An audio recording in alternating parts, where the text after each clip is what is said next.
Quelle est l'expression du travail W du poids P de cet objet sur la hauteur de chute H? On veut le trouver, cette expression, en fonction de la masse petit m, de la pomme par exemple ici, de l'intensité de la pesanteur G et de la hauteur H de chute de cet objet qui est une pomme. Donc on imagine que cette pomme chute sur une hauteur H de A à B. On va utiliser tout simplement la définition du travail. Le travail, c'est la force multipliée par le déplacement de A à B, qui s'appelle H, multiplié par le cosinus alpha entre le poids et puis le déplacement. On voit que le déplacement va de haut en bas, vertical, le poids est également vertical de haut en bas, l'angle est égal à 0, donc le cosinus est égal à 1. Donc je vais tout simplement avoir comme travail le poids m fois g, le poids multiplié par la hauteur h, quand on est en descente. Donc voilà la relation qui permet de trouver le travail du poids. Alors maintenant, deux cas. Le poids est ici, le moteur, qu'est-ce qu'il fait? Il monte ce poids. Donc ça veut dire que le déplacement va dans le sens inverse du poids.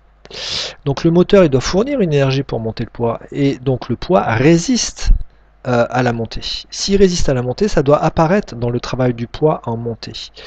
Le poids et ici, le déplacement sont à 180 degrés. Le cosinus de 180 est égal à moins 1, donc le travail va être négatif, et va tout simplement être égal à P fois AB fois cosinus alpha, de A à B en montée, ça va faire moins M fois G fois H. Le moins est dû au 180 degrés. Quand il est maintenant en descente, il participe au déplacement, il est donc moteur, et il va devenir plus M fois G fois H.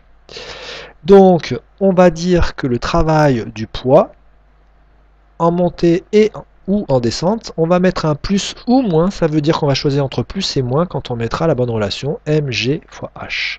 On peut donc compléter la chose suivante. Si la masse monte, alors le travail est résistant, dans ce cas-là on mettra le signe moins.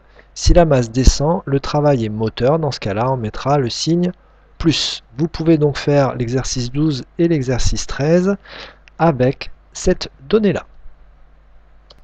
Enfin, dernière propriété du travail du poids.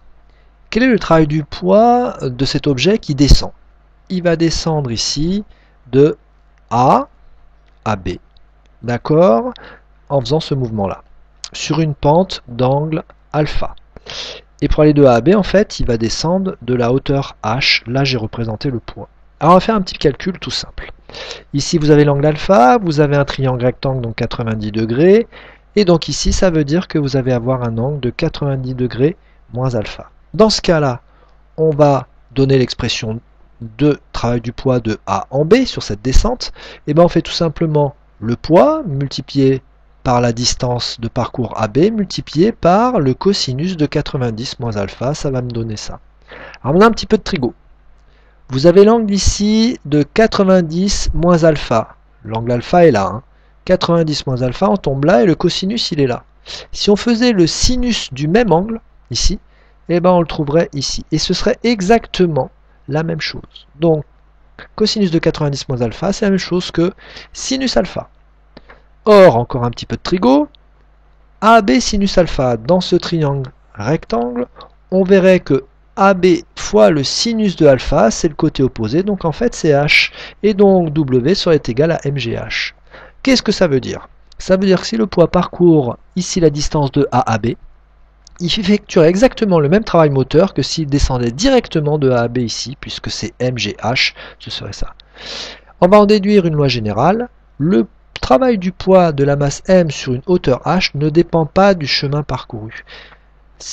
On le voit ici, si la masse va de A en B en suivant ce parcours-là, son travail sera plus MGH.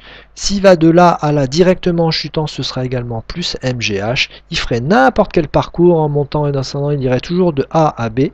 Il ferait toujours la hauteur H au final. C'est-à-dire la différence de hauteur entre A et B. Et bien ce serait toujours MGH. Voilà.